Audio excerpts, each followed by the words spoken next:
Demons, fallen angels, spiritual warfare. These concepts evoke deep curiosity and profound questions. Are they merely myths, or do they represent real spiritual entities with a cosmic purpose? While the Bible provides glimpses of their origin, their nature and role have been debated across centuries, inspiring theological reflections and philosophical musings. From the dramatic fall of Lucifer to the cryptic stories of the Nephilim, the mystery of demons weaves a narrative of rebellion, judgment, and redemption. Yet, what if their story holds lessons not just about spiritual realms, but also about the struggles within us? Today, we'll delve into the rich tapestry of scripture, history, and interpretation to uncover what lies beneath the surface. If you're intrigued by spiritual mysteries and want to explore the depth of these biblical accounts, don't forget to like this video and subscribe for more insights into theology and spirituality. The origin of the idea of demons as fallen angels. The belief that demons are fallen angels is deeply rooted in Abrahamic traditions, though it is not explicitly stated in the Bible. The foundation of this idea comes from the interpretation of scattered biblical passages, such as Isaiah 14 verses 12 to 15 and Ezekiel 28 verses 12 to 17, which depict a majestic being cast down from heaven due to pride. Over time, these passages were linked to Satan, leading to the narrative that demons originated from a celestial rebellion. This theological framework highlights the transition from pure angelic beings to corrupt entities associated with evil. The Bible portrays angels as spiritual beings created by God for service and worship. However, it also mentions rebellion within the heavenly realms. Jude 6 refers to angels who did not keep their positions of authority but abandoned their proper dwelling, suggesting a fall from grace. This idea aligns with 2 Peter 2 verse 4, which speaks of God punishing sinful angels, casting them into chains of darkness. These verses have been instrumental in shaping the notion that demons are the consequence of divine judgment on rebellious angels.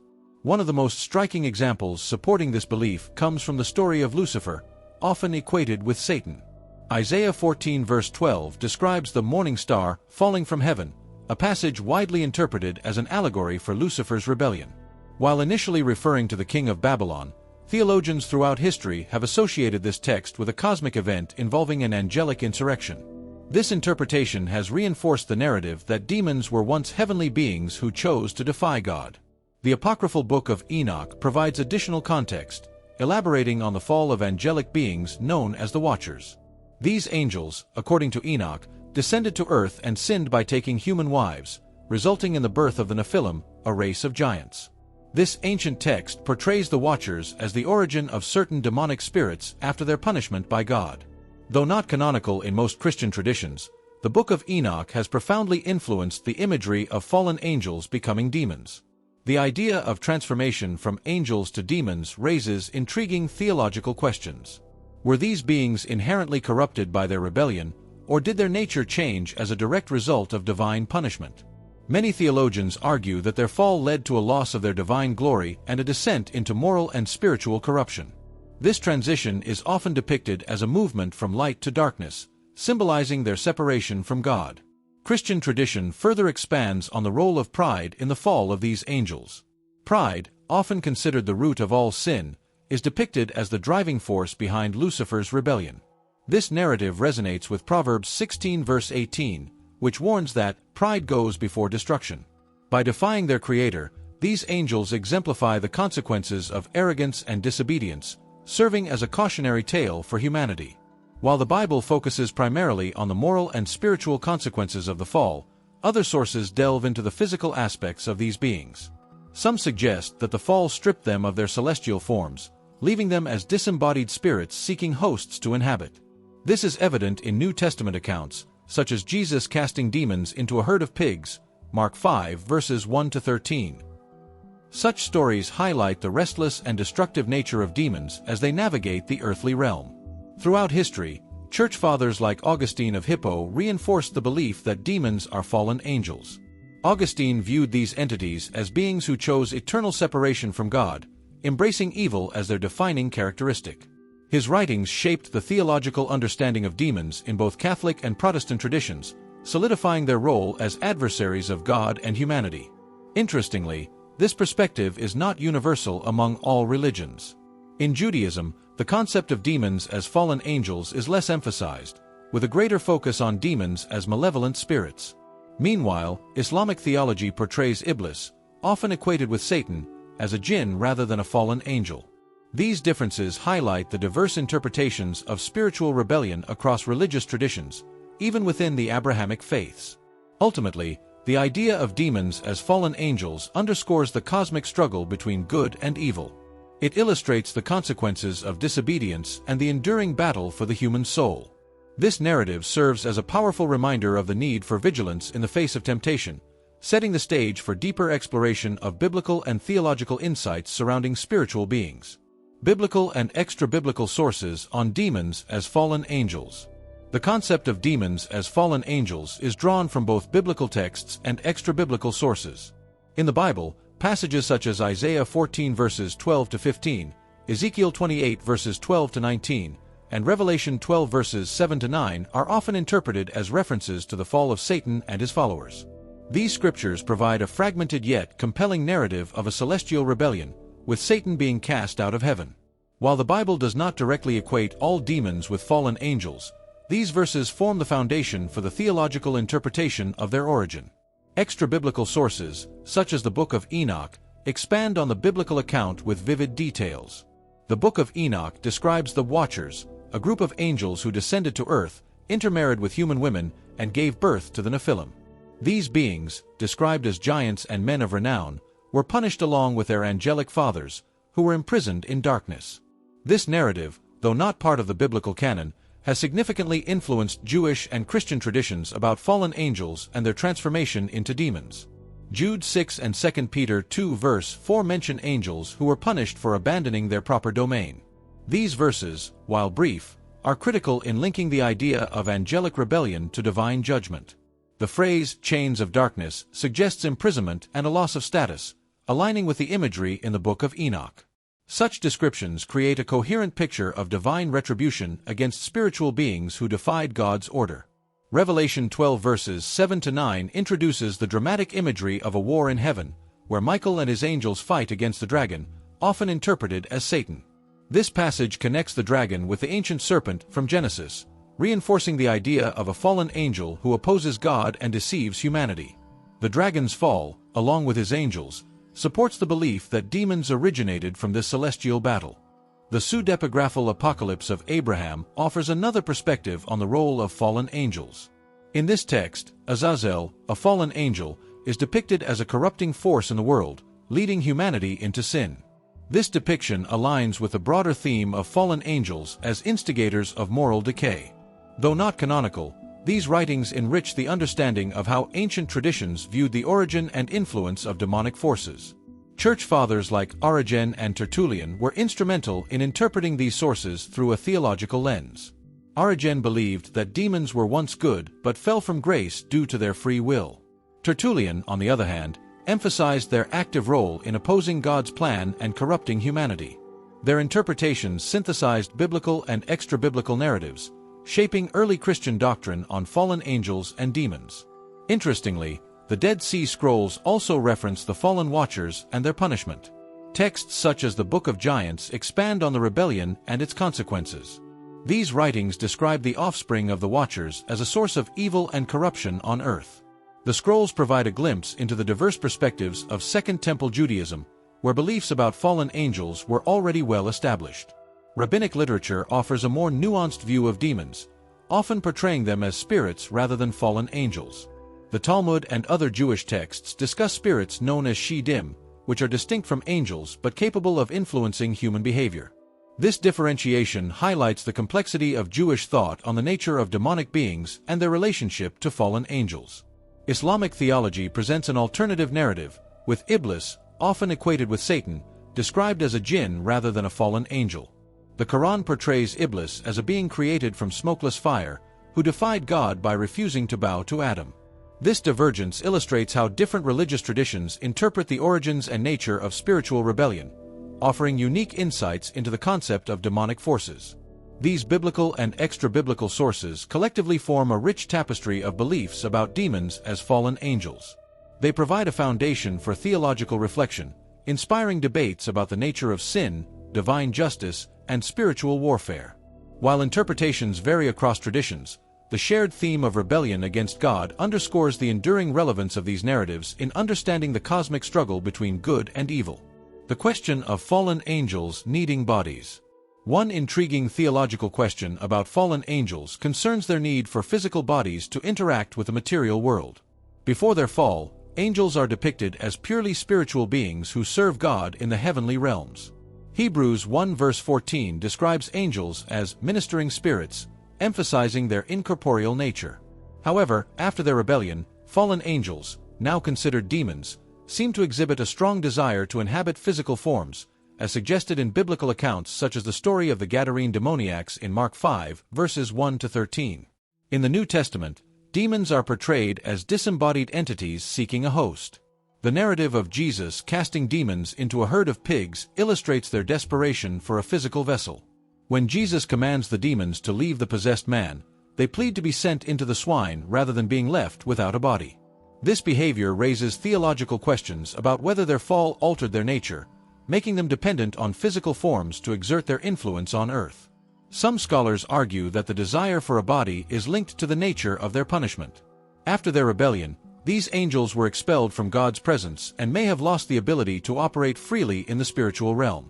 This interpretation aligns with the imagery in Jude 6, which describes fallen angels as being bound in everlasting chains under darkness. If their spiritual essence was in some way diminished, their dependency on physical forms could reflect their reduced state. The account of the Nephilim in Genesis 6 verses 1 to 4 further complicates this question. This passage describes the sons of God taking human wives and producing offspring. Some interpret this as fallen angels assuming physical forms to interact with humanity.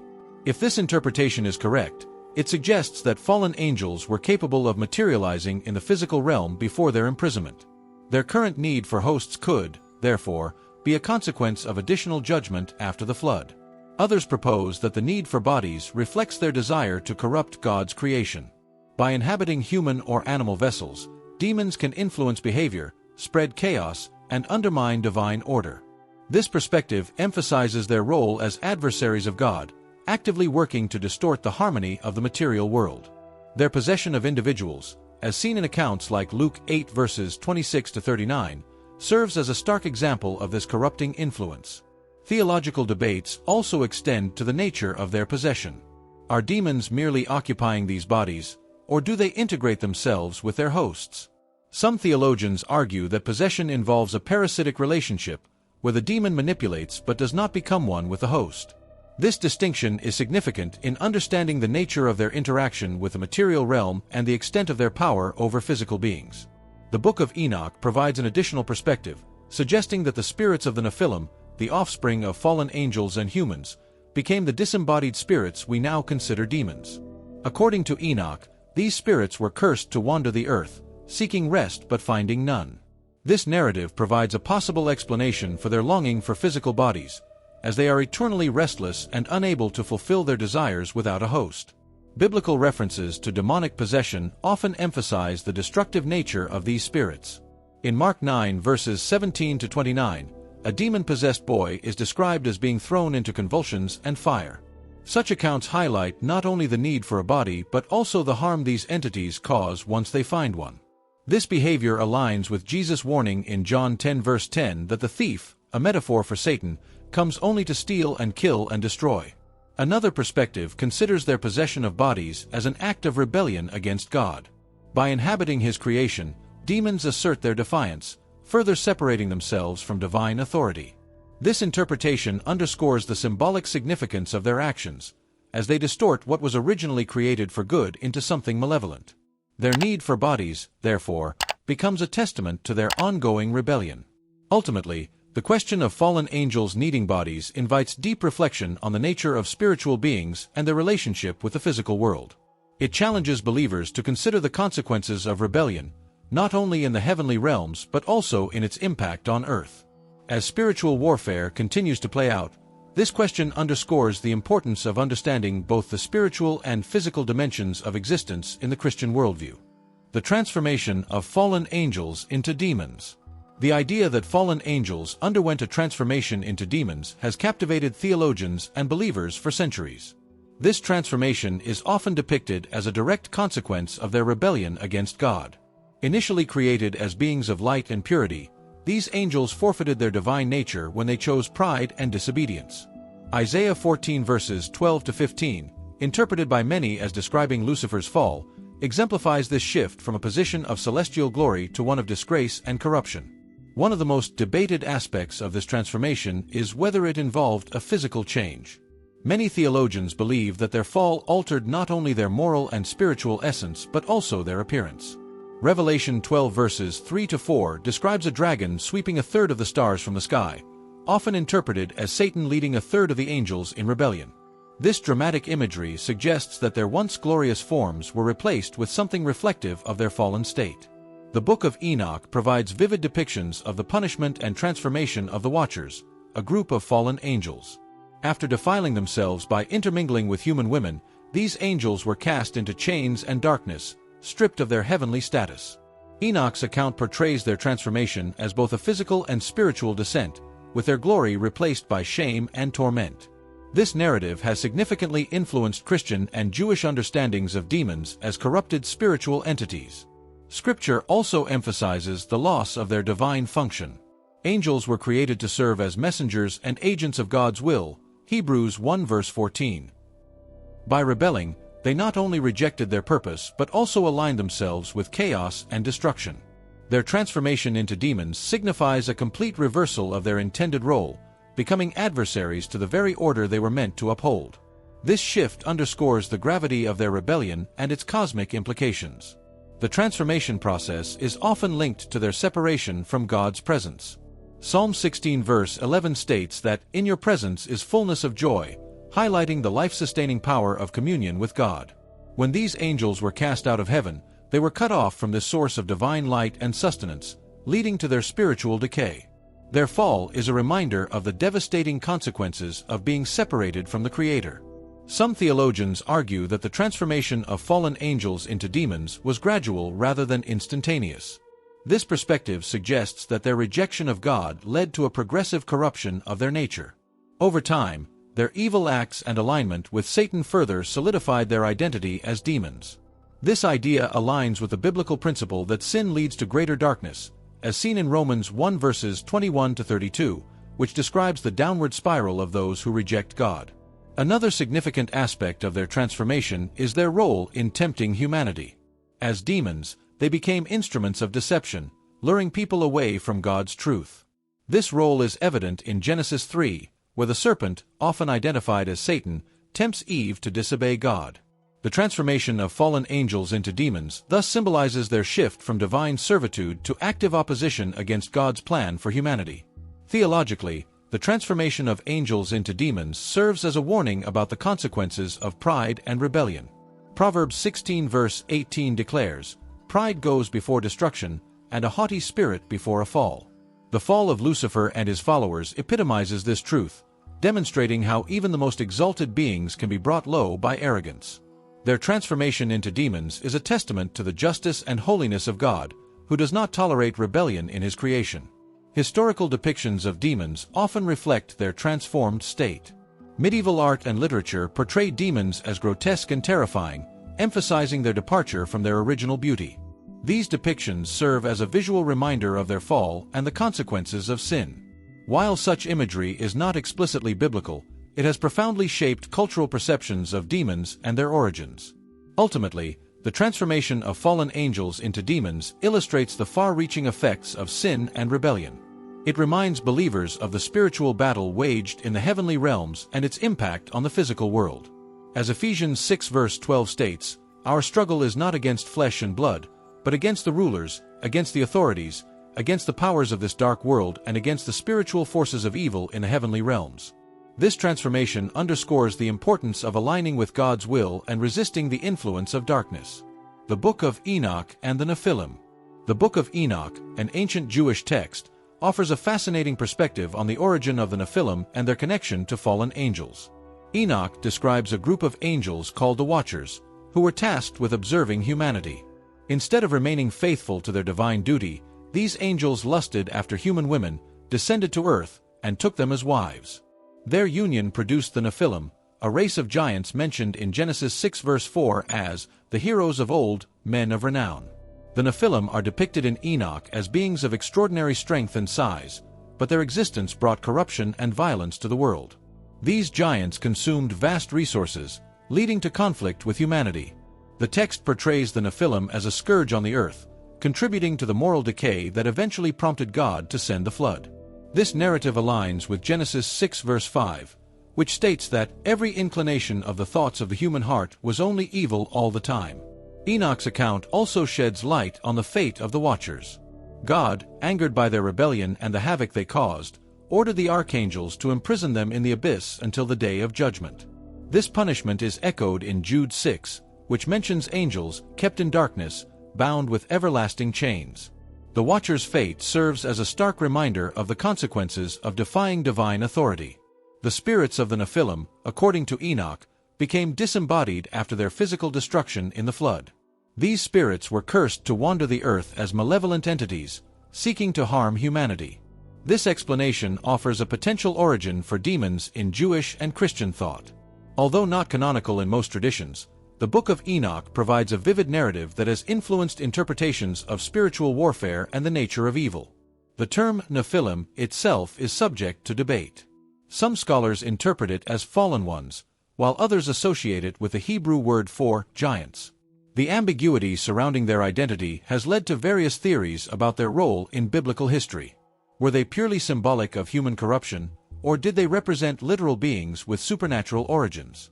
The Book of Enoch leans toward the latter, portraying them as physical manifestations of angelic rebellion. The idea of angels interbreeding with humans has sparked considerable theological debate. Critics argue that angels, as spiritual beings, lack the capacity for physical procreation. Supporters of the narrative point to the Watcher's ability to take on physical forms, as suggested in other biblical accounts where angels interact with humans, such as Genesis 18 and 19. This tension between spiritual and physical realities underscores the mystery surrounding the Nephilim and their origins. Enoch also provides a detailed hierarchy of the Watchers, naming leaders like Samiasa and Azazel. Samiasa is depicted as the instigator of the rebellion, convincing other angels to join him in descending to earth. Azazel, meanwhile, is associated with teaching humanity forbidden knowledge, including the crafting of weapons and cosmetics. These actions contributed to the spread of sin and further alienated humanity from God. The flood narrative in Genesis can be seen as a direct response to the chaos caused by the Nephilim and the Watchers. God's decision to cleanse the earth reflects his desire to restore order and righteousness. The destruction of the Nephilim and the imprisonment of the Watchers serve as acts of divine justice, highlighting the gravity of their transgressions. This connection between the Book of Enoch and Genesis provides a cohesive framework for understanding the flood as more than just a natural disaster. It was a cosmic judgment. Despite its exclusion from the biblical canon, the Book of Enoch has had a lasting impact on Christian and Jewish eschatology.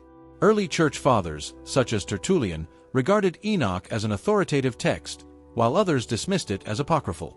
Today, it remains a subject of fascination for scholars and believers, offering insights into ancient Jewish beliefs about angels, demons, and the Nephilim. The narrative of the Nephilim and the Watchers invites reflection on the broader themes of rebellion, judgment, and redemption.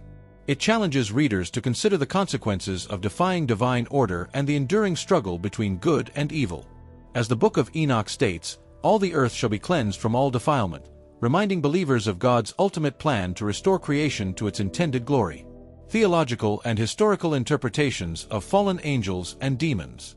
Theological interpretations of fallen angels and demons have evolved significantly over centuries, shaped by biblical texts, early church teachings, and cultural traditions. In Christian theology, these beings are typically understood as angels who rebelled against God and were cast out of heaven. This understanding stems from passages like Revelation 12 verses 7 to 9, which describes a heavenly war and the expulsion of the dragon, interpreted as Satan and his angels. The idea that these fallen angels became demons is a cornerstone of Christian thought on spiritual warfare. Augustine of Hippo, one of the most influential theologians in Christian history, argued that demons are angels who fell due to pride. In his seminal work City of God, Augustine emphasized that their rebellion was a misuse of free will, a gift intended for the worship of God. According to Augustine, this rebellion led to their permanent separation from divine grace, transforming them into adversaries of humanity. His writings laid the groundwork for medieval demonology, which deeply influenced Western Christianity. In contrast to Augustine's moral and spiritual focus, medieval thinkers like Thomas Aquinas explored the nature of demons more philosophically. In Summa Theologica, Aquinas asserted that demons retained their angelic intellect and power but redirected these attributes toward evil purposes. He distinguished between their created nature, which was good, and their chosen actions, which were evil. This nuanced perspective highlighted the complexity of fallen angels as beings who still possess remnants of their original glory while being irredeemably corrupt. In Jewish thought, the concept of demons is less centralized. The Hebrew Bible mentions spirits and adversaries, such as the Shedim or Ruach Ara'ah, but it does not explicitly equate them with fallen angels. Rabbinic literature expands on these ideas, offering interpretations that sometimes overlap with Christian views. The Talmud, for instance, speaks of spirits that inhabit desolate places or cause harm but often portrays them as distinct from the angelic host. This divergence illustrates the diversity within Abrahamic traditions regarding the nature and origin of demons. Islamic theology provides yet another perspective. In the Quran, Iblis is portrayed as a jinn who refused to bow to Adam, defying God's command, Surah 7:11-18. While often equated with Satan, Iblis is explicitly distinguished from angels, who are described as beings incapable of disobedience. This depiction underscores the Islamic view that demonic forces arise not from fallen angels but from rebellious jinn, emphasizing free will as the root of their defiance. The historical evolution of demonology also reflects cultural influences. In ancient Mesopotamian and Greco-Roman traditions, demons were often seen as intermediaries between gods and humans, with some being malevolent and others benign. Early Christian demonology adapted and reinterpreted these concepts, framing all demons as adversaries of God. This shift reinforced the binary opposition between good and evil that characterizes much of Christian theology. The Reformation era brought renewed attention to demonology, particularly within Protestant circles. Reformers like Martin Luther and John Calvin emphasized the role of Satan and his demons in opposing the gospel. Luther, for example, frequently warned of demonic temptations and viewed them as a constant threat to the believer's faith. This focus on spiritual warfare highlighted the practical implications of demonology for daily Christian life. Modern theological interpretations often grapple with the symbolic and metaphorical aspects of demons. Some scholars view biblical references to demons as representations of internal struggles, societal evils, or psychological phenomena rather than literal beings. This perspective aligns with a more existential approach to Scripture, emphasizing the moral and spiritual lessons behind the imagery. However, traditional views of demons as real, personal entities remain prevalent in many Christian denominations. The historical development of demonology also influenced art, literature, and popular culture. From Dante's Inferno to Milton's Paradise Lost, fallen angels and demons have been portrayed as tragic figures, embodying the tension between divine justice and human free will. These works have shaped how generations of readers perceive the nature of evil, blending theological insights with creative imagination. Ultimately, theological and historical interpretations of fallen angels and demons highlight the richness and complexity of this subject. Whether viewed as literal beings or symbolic representations, these entities serve as a powerful reminder of the consequences of rebellion and the enduring struggle between good and evil. Their story invites believers to reflect on their own choices and the cosmic significance of aligning with God's will. The story of demons, from their celestial origins to their transformation into adversaries, is as much about humanity's choices as it is about spiritual rebellion. They serve as reminders of the dangers of pride, the cost of defiance, and the eternal consequences of turning away from God. But they also highlight the power of grace and redemption available to us all. What do their stories teach you about your own struggles with temptation or the battles you face in life? Could understanding their fall inspire you to seek greater alignment with divine purpose? Share your thoughts in the comments below. What part of this exploration resonated most with you? And if you haven't already, hit the subscribe button to continue this journey into the unseen.